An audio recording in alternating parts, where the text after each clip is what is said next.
I was a middle-aged soccer mom with a pile of kids in a minivan, and I didn't have a retreat, and I didn't own a gun, and I wasn't afraid of people particularly. I didn't expect the mutant zombie bikers to come after me. I just wanted to make sure that no matter what happened, I could feed my kids, that I could keep them warm, that I would have water and lights. I belong to a permaculture guild. There's a big group of us that meet every couple of weeks, and we order plants together and teach classes and preserve food together. We have a perfectly wonderful time. Last night, our little chickens were delivered, so we sat around looking at our itty bitty little chicks. It was so much fun. This is Peak Moment. We are living at a peak of human innovation, information, wealth, and health. But we're also at a peak of population and consumption, with rising temperatures and declining resources fueled by cheap oil and gas. Peak Moment Television, bringing you examples of positive responses to energy decline and climate change through local community action. Hi, welcome to Peak Moment. I'm Janaea Donaldson. My guest today is Kathy Harrison, who's talking to us by way of Skype from the East Coast of America. Kathy, thanks for joining us. Well, thank you for having me. Kathy is the author of a book called Just in Case: How to Be Self-Sufficient When the Unexpected Happens. And I want to tell you, I'm going to say, Kathy, this is a fabulous book. What I find that's wonderful is it's laid out, it's accessible, it's friendly, and you've covered a lot of topics. It's not daunting. I read it and I don't think, oh my, this is too much. You've really made it friendly. And thank you for that. Thank you. That is exactly what I was hoping to do. Well, give our audience a little sense of what you've covered in here. Well, no, first, why did you write this book? I think, like a lot of people, right after 9/11 and then certainly after Katrina, I was struck by the fact that the America that I knew as a child, that safe, secure place, wasn't always safe and secure. And I was also struck by the fact that the cavalry does not always ride to your rescue, and that ultimately we are all responsible for our own safety and our own protection. So, like a lot of people, I went looking for books, which is what I do. I'm a bookworm, and boy, I bought them all. I read them all, and there were some very good ones, but to be honest, most of them didn't really speak to me. I was a middle-aged soccer mom with a pile of kids in a minivan, and I didn't have a retreat, and I didn't own a gun. And I wasn't afraid of people particularly. I didn't expect the mutant zombie bikers to come after me. I just wanted to make sure that no matter what happened, I could feed my kids, that I could keep them warm, that I would have water and lights. And so when I looked for that book, I didn't see it anyplace. And I decided to write it myself. I was lucky enough to run into an editor at Story, and it is a publishing company that I admire more than any on the planet, I have to say.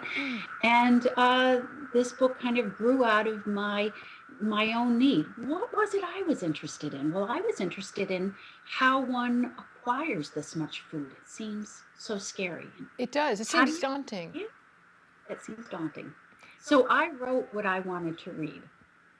And I bet, and I'm going to guess from my glance at it here, is that you wrote the book that a lot of families in your position would want to read too, because you're looking at everything from sort of two-week blackouts to if longer term things need to happen, if a hurricane comes, or evacuation. It's like you've kind of covered all the bases. I tried to. So what is it, one of the things that you said that's really close to your heart right now is about preserving food, and that's on a lot of people's radar right now, is food security. So talk to us about that. I'm certainly not new at preserving food. We've lived on small farms most of our married life, which is a really long time. So I've always done that. It's been part of my behavior. But I did it more as a hobby, as a fun thing to do, because I was pretty used to, if I really needed something, I could go to the supermarket and, it was there, it was spread out, it was beautiful. I could get strawberries in January if I wanted them. But over the past probably 8-10 years, I started taking preserving food a lot more seriously. And I started preserving food as though this is what I planned to eat. And in fact, that's become what we do. In fact, we have a little family ritual that we do when we sit down at the supper table rather than say a traditional grace. Most of the time, what we do is we go around the table and talk about what's on our plate, where did it come from, how much of it did we grow, what did we gather, who helped with the preservation. And if it came from someplace besides my house or my community, a farm nearby, then we talk a little bit about who sacrificed what in order for us to have this. Wow. So I'm not saying that we never eat a strawberry in January, but I will say that if we eat one, it's a really special occasion. And I make sure that my kids know that in order to get the strawberry, somebody had to do without water because that strawberry required a lot of water and it had to be shipped across the country. It took a lot of energy that now is going to be more expensive. So for our abundance, there's a sacrifice on somebody's part. And I think when you look at food like that, it is the deepest kind of grace. Yes, yes. And what an education for your family. I mean, I'm sure that their awareness of where do foods come from and how far, and I would imagine your stories together of remember the green beans we got from the farmer next door or whatever. Yes. Is part of your bond together. It sure is. And it has made them, though, I must confess, a little bit of a food snob. For instance, none of my kids want to eat a school lunch because they know that that's not very good food and that was factory farm meat. And oh my goodness, our house, we don't eat factory farm meat. So yeah, there's always a price to pay for education. No good deed will go unpunished. On the other hand, your kids are probably going to end up being healthier than most because they know what not to eat as well as, the abundance from your own. So what kind of preserving, if somebody's going to think about this is something new to them, how do you get them started thinking about food preserving? I try to look at it from a couple of perspectives. So one of those perspectives is, where do you live? Now, I live in the damp, cold a lot of the time Northeast. So for me, the easiest way to preserve food is in a basement. We have a great root cellar. It didn't cost a lot to put it up. So if I'm talking to someone locally, I say, let's look at the things that we can acquire locally that store in our climate. Those are the root crops: potatoes, carrots, turnip, celeriac. We can store cabbage. We can store apples and pears. Mm-hmm. That's the easiest way. It requires absolutely no energy, no effort on my part besides harvesting and putting it in the basement.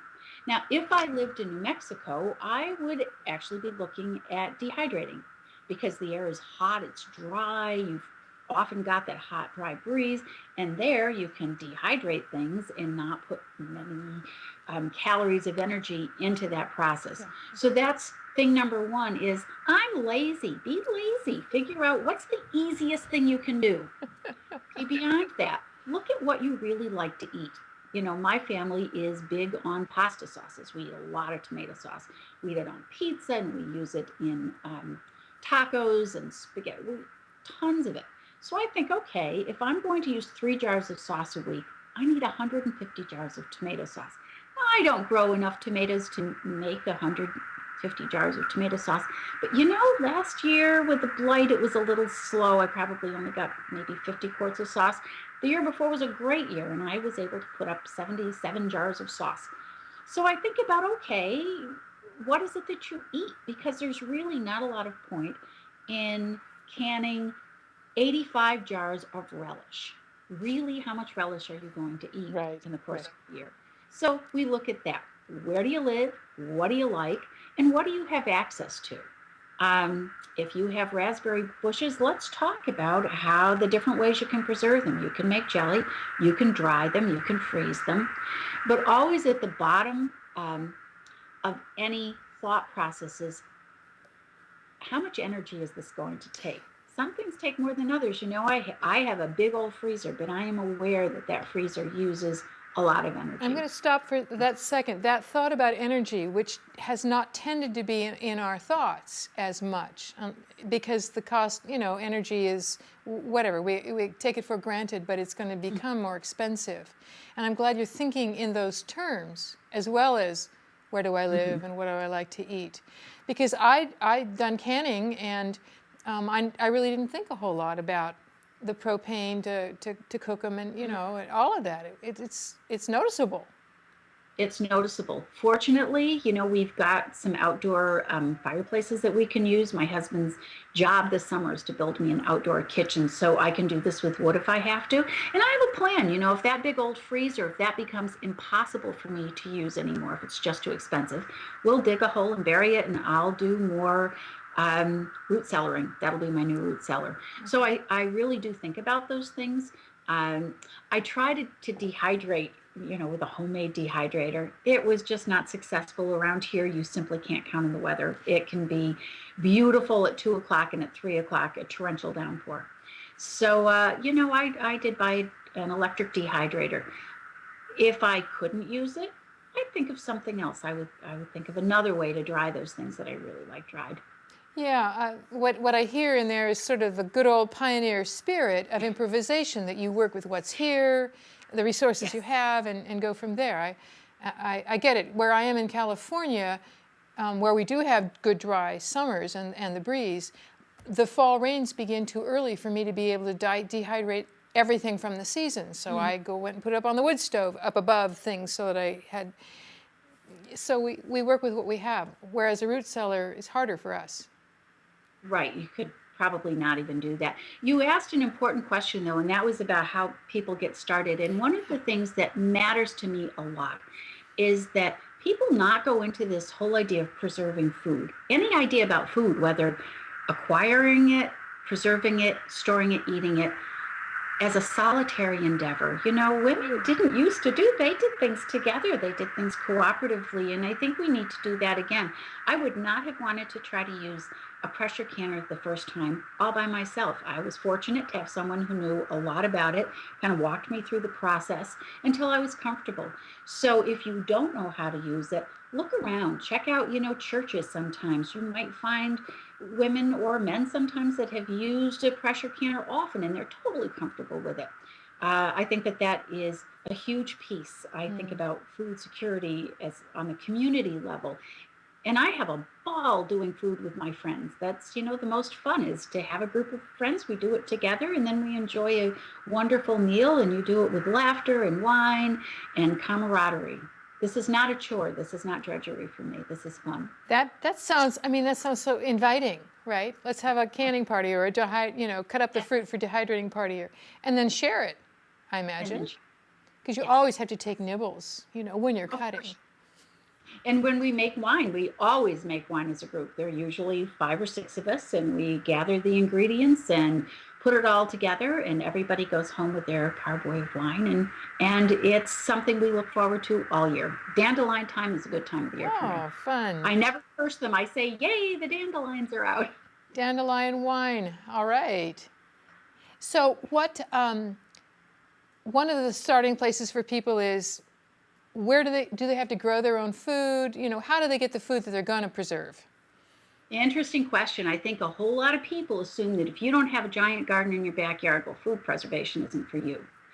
But look around. If you don't grow a garden, do you go to a farmer's market? Do you have farms within a driving distance? I make applesauce every year, and I make at least 50 quarts of it. And I never buy an apple because we live in New England. There are abandoned apple orchards and apple trees everywhere. I ask my neighbors, do you mind if I pick those apples up out of your yard? And my applesauce is essentially free. If that's not possible, then look at farms that will sell you things in bulk. So you use 5 pounds of potatoes every week. Well, okay, so 5 times 50 weeks, so you need 250 pounds of potatoes. They will be a lot cheaper if you can buy them in bulk all at once from a local farmer. You're keeping your money in your community, supporting a local business, plus you've got really great potatoes. Now, obviously, when you come from Massachusetts, we're a little potato bias around here. That might not be something that you grow in Southern California so much. Beyond that, you can go to your local supermarket. Would it be my first choice? No. Would it be my last choice? Not necessarily. I think it makes more sense to look at your markets and say, can I get a better deal on that if I buy Sure. 10 crates of it? And we have a little local grocery store, and I call them often to say, hey, if you find a good deal on, say, spinach, I want to dry a lot of spinach, and I actually don't have great luck drying spinach around here. It tends to bolt too quickly when it grows. So I buy my spinach in bulk from my local supermarket. That works. And I buy in bulk from a food cooperative. I think we need to get a little creative about it. And I think also we have to look about around and say, where else could I grow food? So I can't grow food in my backyard.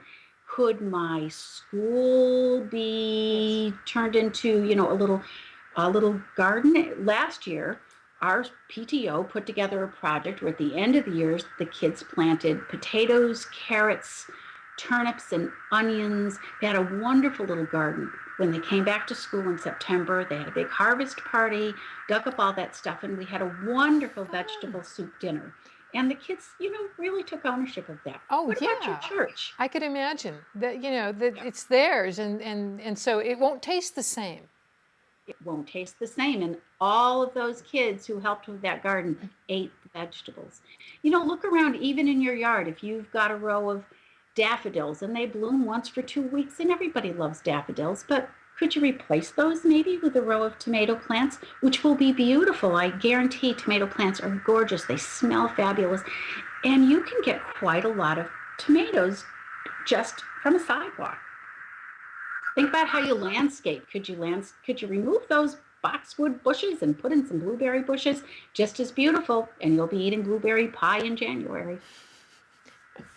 Looks like we'd have a lot of neighbors who would love to camp next to you. I would imagine that part of what you're trying to do, we'll eat with you, is to encourage your neighbors to do likewise. Because you mentioned food security won't work unless your neighbors aren't hungry also. And I would imagine you Absolutely. want that. Yeah. I don't own a gun. I don't plan to shoot anybody to keep them out of my garden.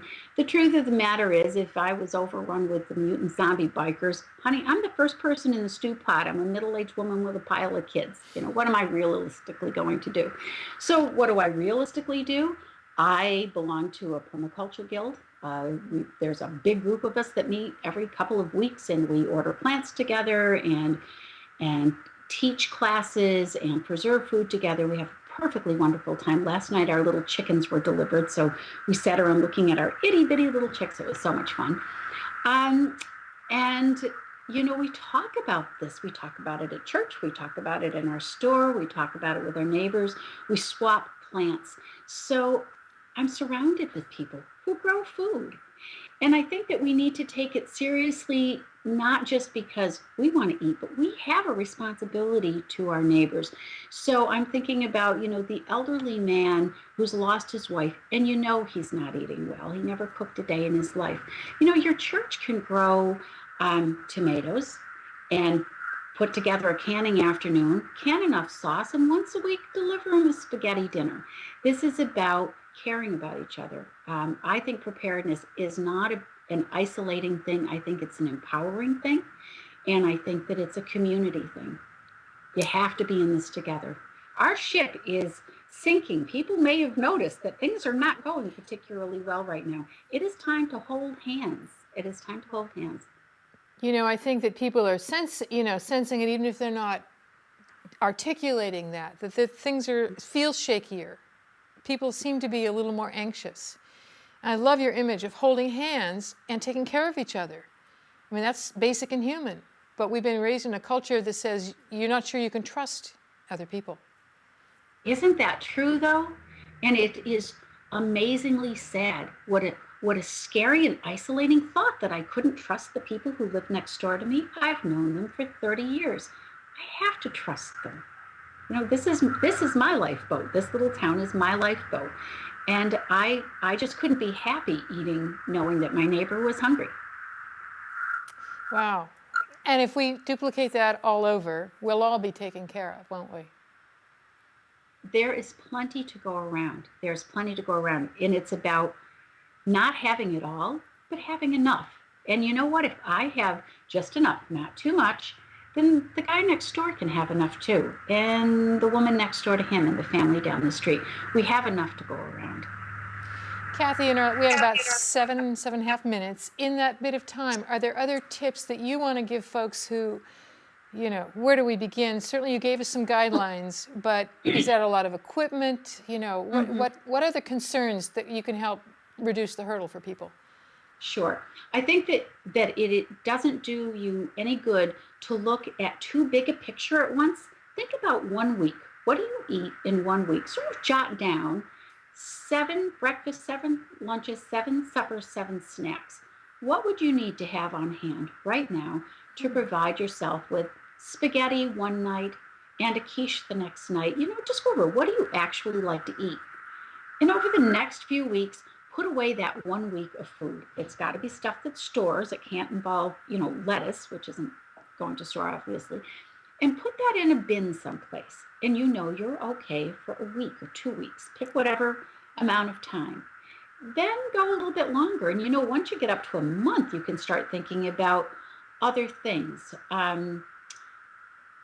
If I've got all this food, it might be a good idea for me to have just an extra little camp stove and some propane cylinders so I could cook for those 2 weeks, because the raw spaghetti isn't very tasty.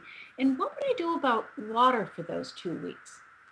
Once you get that piece done, you can start looking at the bigger picture. So you might say, we seem to eat a lot of oatmeal, and I can buy a pound of oatmeal in a container. It's a little expensive after a while. Or you know what I could do? I could buy 50 pounds of oatmeal in a great big sack. I can pack that away in some 6-gallon buckets, and then I've got it, and it's a lot less expensive.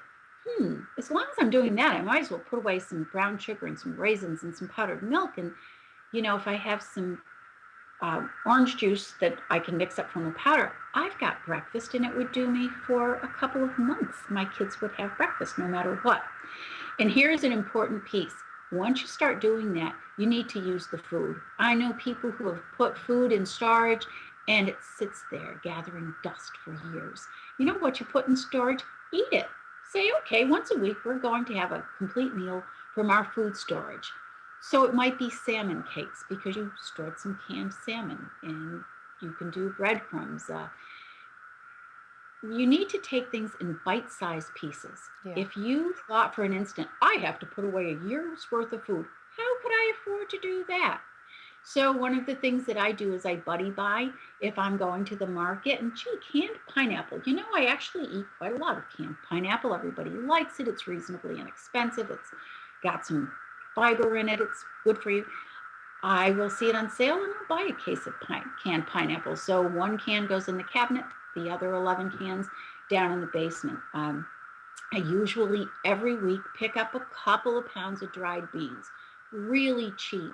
Easy to prepare, incredibly versatile, a lot of protein, especially if you add them to rice, and tons of fiber, which is really important.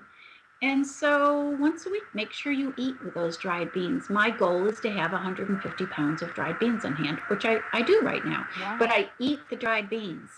It's easy to put them in the cabinet, but you can't forget that you've got them. Now, if I didn't have a way to cook them reliably, I would probably get canned beans, which are actually a reasonably good buy. Sure. A lot more expensive than dried. But think about you. I know people who've gone to, those big box stores and they've gotten a gallon of mayonnaise. If the power's out, what are you going to do with a gallon of mayonnaise? I'll tell you what you're going to do. You're going to throw it away. You're better off with some small jars of mayonnaise that you can use up in a couple of sittings, because who eats a gallon of mayonnaise? Or pickles? Do those in smaller pieces. And I guess the last thing that I would leave with people is, life is supposed to be fun. It's supposed to be a joyful experience. And you can't let preparedness turn you into a person who is fearful and scared all the time. My saying is, don't be scared, be prepared. For me, when people say, oh, isn't this bad for your kids? And how can you stand living like that, worried about it? I don't worry at all. I'm prepared. I'm ready for anything anybody throws at me. This is empowering to me.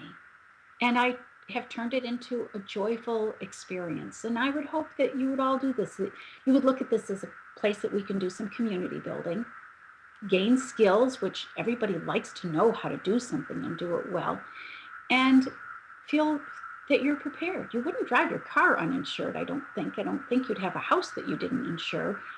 We all sort of really do prepare for things. Now we really need to be prepared to be food secure. Wow, that's wonderful. We need. I love the sense that you have that being prepared is, you can just do it incrementally, as you're already Yes, shopping, as you're already going to the market, whatever. That it doesn't need to be another big project we don't have time for. That's really nice. absolutely. A And little. something that we can't afford. Most of us can come up with $5 a week. On $5 a week, you can start to put food away. And especially the notion of buying things in bulk or buying things on sale. Absolutely. You know, Or with friends, which is another important piece. If I didn't want to close without saying this. You know, the equipment can be daunting for people. A dehydrator is expensive. A pressure canner costs a lot of money. Think about your community. Okay, you don't have $250 to spend yourself. Would your church spend that kind of money? What about your mother's group? Could you go in and do it together? In our case, we bought a cider press with 4 other couples.